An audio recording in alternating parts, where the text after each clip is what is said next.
Good morning, everybody. As Ellen said, I'm going to introduce a report I'm working on for FutureBuilt, which is about the barriers for use of sustainable materials, especially in Norway, of course.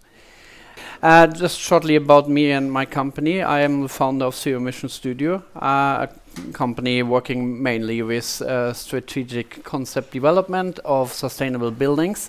But we do also CO2 calculations, BREEAM certifications, work a lot with choice of materials, and we're working for both architects and developers and trying to get early into the projects. And I'm working quite a lot with FutureBuilt projects and other ambitious projects, and I'm really delighted to have this opportunity to work in these kind of projects.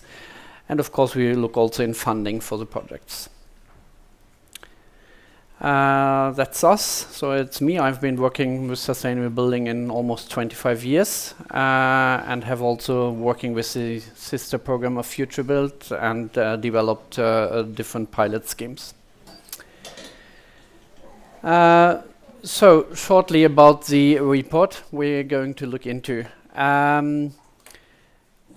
In any FutureBuilt project, and of course hopefully also in more and more projects apart from that, the choice of materials has become more and more important in the recent years, as we are much more able to build buildings with low energy consumptions. The material focus is more and more important. And in addition to that, it's of course about the health. We need healthy buildings for the people who live and work in these buildings, and that's why these materials became also an extra focus on that when people start thinking about healthy environments. And this report on the barriers is just to show and do something about implementing materials in the project, because this is a problem in our sector, that these materials are not used in larger scales. You often have small projects where you try out materials, but you don't use them in larger projects. At least in Norway, this has been a challenge in recent years. In the end of the presentation, I show you just 2 projects where we have tried to implement and see how far they have come with that. We had some rounds with an expert group in this report and have concluded to look further into these materials. One is clay in general and with different products. We're looking into alternatives to screed. So we want to find alternatives, still gypsum-based and cement-based screeds. We look into insulation materials, again alternatives till the usual as the common ones we are using today. Some materials are really difficult to find, especially like alternatives till foam products like cellegummi in norsk. And then we're looking into these materials which Alan talked about, which are short growing but storing CO2 really quickly and storing that over a long time in the period. And that can be everything from hay to hemp to bio garbage products and stuff like that. Natural fibers in general. So what are the barriers we are seeing today? One of the main barriers, of course, is the lack of knowledge. It's just so few people know about all the advantages and possibilities in these materials. And I mean, this conference today is one step into getting spread the knowledge more to people working in the sector. And then, of course, it's also about lack of knowledge working with the materials on the building side. That's also a challenge we see right away, that if you don't have the people who can work with these materials, larger companies or entrepreneurs wouldn't use these materials. Then it's all about the costs. It's always like that. So if you don't have a large-scale production, then the cost is quite high in larger projects, and this is something we need to look into. How can we contribute to get prices down? But maybe the situation we are in right now is a good opportunity also to get more focus on local materials and local chains of value.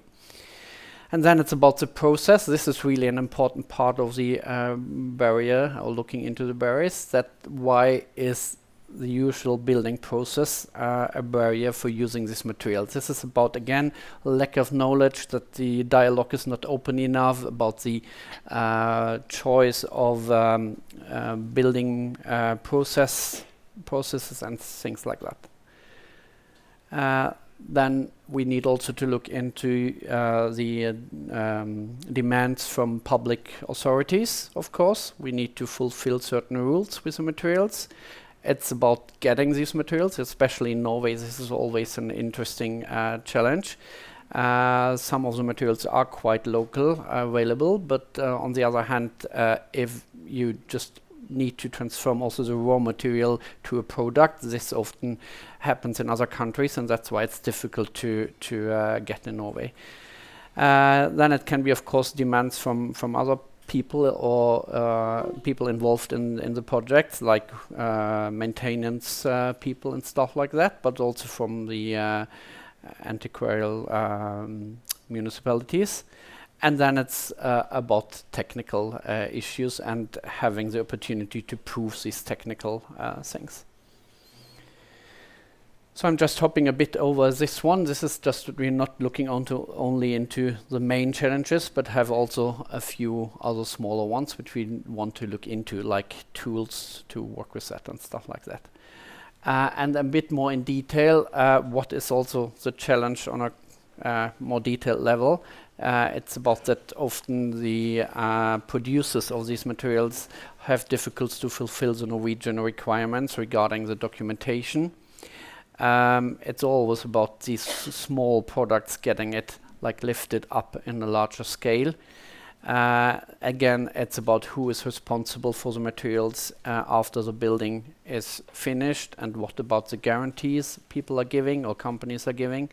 This is often unsecure, and that's why this is a barrier.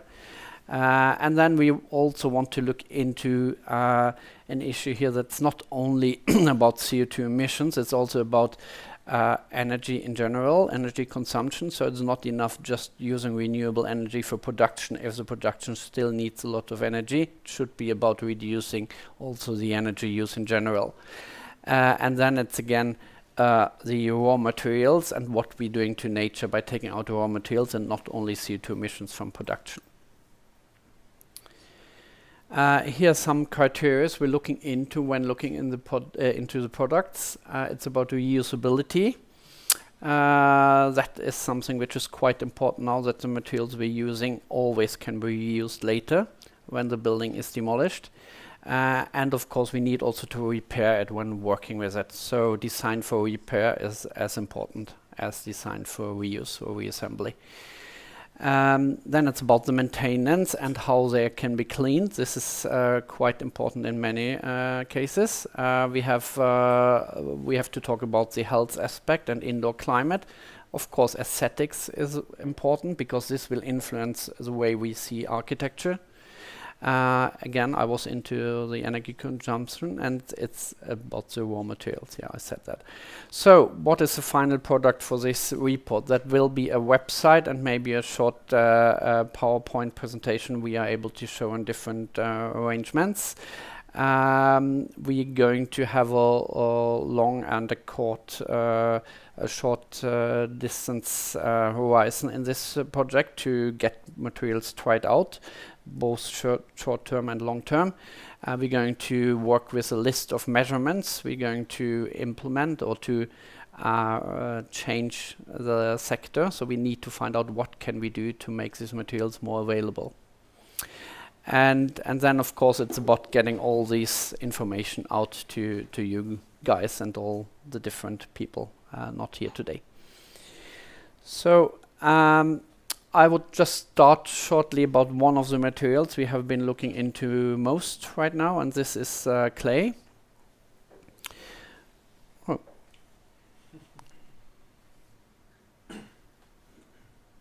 Okay.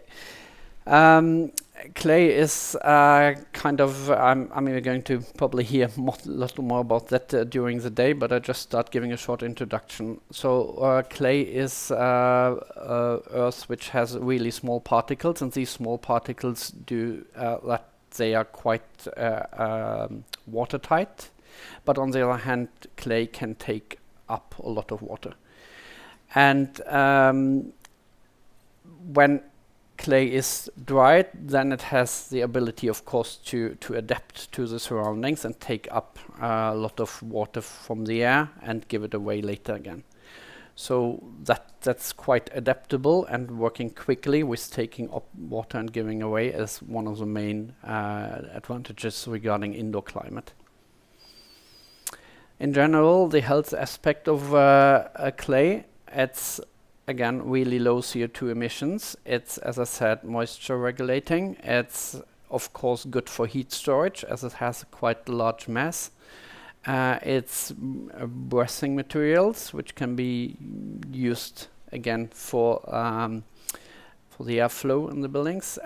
It is going to clean the indoor air, and it's all about, of course, the haptic and the smell of the materials as well. And this is actually quite interesting. Just to explain that, I myself are living in a wooden building, and even after many years, when my children come back from holidays, they say it's a nice smell when we come home, and they really miss the smell when they're out in the world. And that's quite interesting that these kind of characters of materials are often underestimated. And then again, I was a bit into that clay is also good for cleaning the air and having a healthy environment and cleaning the air. I'm not going so much into that because I think we're going to hear a lot about that later. Acoustic, clay has quite good acoustic characters. And again, the CO2 emission is quite low, and this is due to two facts. One is, of course, it's a local materials, which we often can take from the building site, so we have not so much transport connected to that. And then on the other hand, especially if it's just dried and not burnt, then also the CO2 emissions from the process of producing these bricks and other elements have no high CO2 emissions. And then again, it's also easy to handle when it's the end of life. We can just bring it back to nature. We can also separate the different clay-based materials like the stones and the plaster and stuff like that. And again, also, this is mostly documented in Germany, as far as I know, is the fire regulation, that clay is actually a good material for fire protection as well. And that's important in a situation where fire regulations are getting tougher and tougher. Okay, and now just before we start the rest of the day and our other lectures, I would like to show you two FutureBuilt projects which have been trying in many years to implement clay, and they have at least achieved something, but of course we know this is not enough and we should have done much more, but it's again at least a start, and that's quite interesting. So in this Fuset Hageby, which probably for most of you is well known here in Oslo, we at least try out 142 square meter of clay plaster in the entrance area.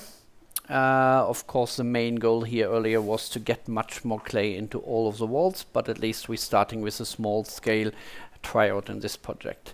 And then the next project is the vertical in Nydalen, which is just under construction right now. And here we agreed to use clay